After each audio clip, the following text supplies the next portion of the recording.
Yair Rodríguez versus Josh Emmett is going to be taking place this weekend on the card UFC 284, Makachev versus Volkanovski. So I'm here to break down. It is the co-main event. I'm just here to break down this fight as in much detail as I possibly can and what I think is going to happen, and give my thoughts of the actual fight itself. Now, I'm going to start with my thoughts on this fight.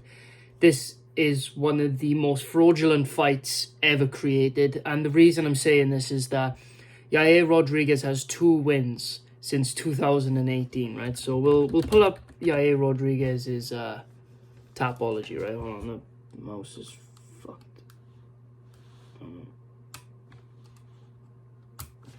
There we go. Right, I'll bring up his Tapology right here now. Right. He has a win over, 2019. Jeremy Stephens, right? Obviously, yeah, Jeremy Stephens. And then he fought 2 years later, over 2 years later, against Max Holloway. Lost the fight, but he looked amazing. He looked really good. It was a very close fight. And then, obviously, he beat Brian Ortega, which was a very... It was a very awkward thing to say if it was legitimate or not. Like, you know what I mean? Because obviously he put Ortega in the armbar, but Ortega's shoulder popped out, so it had to be stopped. It's one of those situations. But yeah, so it's not a good look for Yair Rodríguez that his last legitimate win was in 2019 against Jeremy Stephens, who can't even pick up a win in the PFL, and then against Chang Sung Jung, the Korean Zombie, which he was losing that fight badly before he got the win.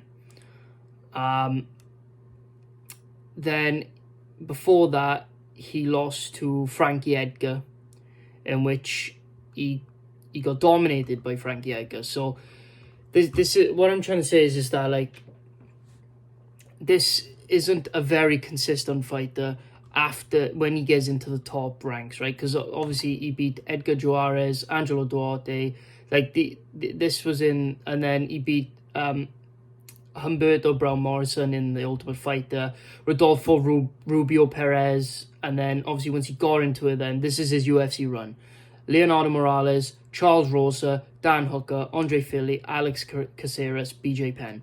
Now that's good. That's a good resume. That's not a terrible resume at all. That's a decent resume. But these are the bottom feeders. I don't care what anybody says. Dan Hooker was a fucking bottom feeder at featherweight. He was a bottom feeder.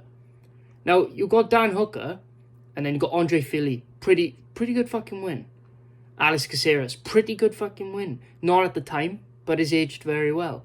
BJ Penn, terrible at the time, but historically good, right? Then he gets a massive step up in competition and versus Frank Edgar, loses that fight. Gets a cancelled bout against Zabit. Then he beats Chang Sung Jung. He beats the Korean Zombie. Very good win. Then he has a no contest against Jeremy Stephens. Barely beats Jeremy Stephens. Almost gasses out completely in the third. And then goes up against Max Holloway. Very close fight. Looks amazing, but loses. And then Brian Ortega. He was lighting up Brian Ortega on the feet before Brian Ortega injured his shoulder. So he showed that he's improved. But he's shown that once he gets the big step up, he fucking struggles. But to me, Josh Emmett is not a big step up. Josh Emmett is not a big step up, in my opinion. Now, he went up against Frank Edgar. He lost because of the wrestling. He worked on his takedown defense. He beat the Korean Zombie. He was losing that fight, though, before he knocked him out with the elbow, right? So, in the very last second. So, it was a very... So, it was like I'm just saying, if that knockout didn't happen, that's another loss on his record. Getting another step up and loses. Just about beats Jeremy Stephens. And, yeah. So, then you look at Josh Emmett, right? Right. Right. His losses, his official losses, is a split decision loss to Des Green and a KO loss to Jeremy Stephens.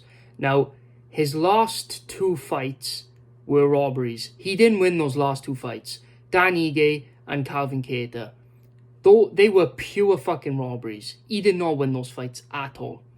Now, so you've got 2 fighters, right, who haven't really, like, legit beaten the very top pinnacle of guys, if you get what I'm saying. Like legitimately. Like I said, I think it would have carried on that way against Ortega, but it still can't say officially because he didn't do that for the entire fight. You know what I'm saying? Now, for Emmett, it was a very close fight with Calvin Kattar, but it was a robbery. Kattar clearly won that fight. Danny Gay clearly won that fight. And Danny Gay isn't even the top level guy. So, you know, Danny Gay's shown he's a top 10 to top 15 featherweight. So then you got Calvin Kattar, who's below the Max Holloways, and I believe is below the Yair Rodríguez, because the way Yair Rodríguez looked against Max Holloway was unbelievable. It was such a close fight. He looked amazing. And the fact is, he looked amazing against Ortega. But like I said, he's had that step up. He's lost, but he's improved, and he's shown that he can hang with him, and he probably would have beaten Ortega, like I said, out of his extremely close fight with Max Holloway. So for that reason, those reasons combined, and the stylistic matchup, I am going with Yair Rodríguez to win this fight. I believe he's going to get it done by TKO in the 3rd round. I believe his kicks is what's going to get this job done. Now, but if you compare their resumes, Yair Rodríguez is the better resume, in my opinion. He's proven himself. Like, and I know styles make matchups, and I know that, you know, you can't, you know, MMA math doesn't work, but I don't think Josh Emmett would do well against Max Holloway at all. I think Max Holloway would absolutely demolish him. And I think obviously Calvin Kattar beat him. I think Yair Rodríguez would beat Calvin Kattar. And so you got to look at it that way. And like, it is a close-ish fight, I believe. But I just think Yair pulls away with his striking, man. I think that he's going to be able to stuff the takedowns of Josh Emmett. He looked unbelievable against Ortega before the takedown, and then obviously Ortega popped his shoulder out. But Yair would have won that round pretty soundly.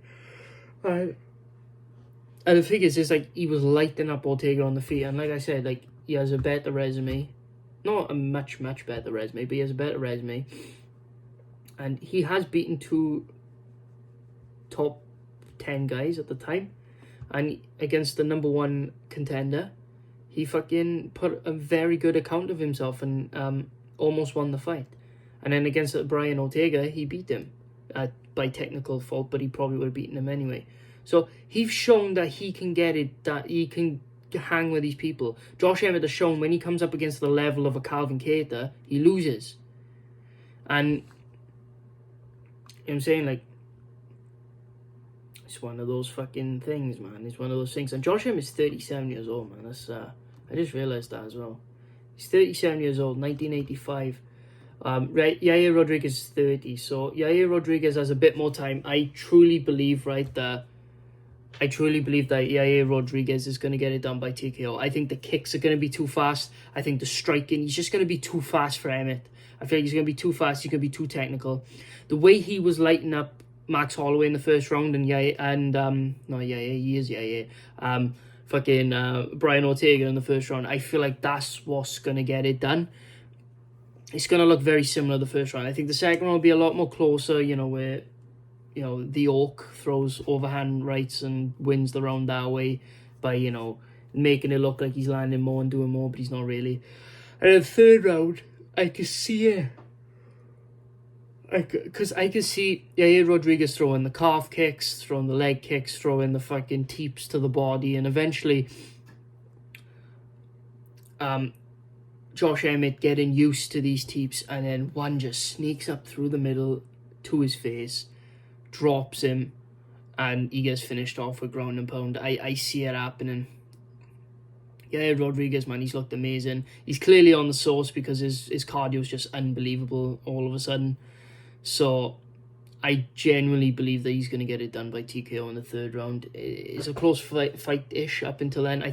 I'm thinking more of the 2nd round, but 1st round's going to be dominance in my opinion for Yair. So 3rd round TKO, I'm going to say. So yeah. Anyway, guys, thank you so much for watching. I really appreciate you. If you can please like and subscribe, I'd really appreciate that. I upload as often as I possibly can. So yeah, stay tuned, like and subscribe. share, comment, all that good stuff. Appreciate you all. This is Keep It Real MMA. I'll see you guys in the next video. Peace.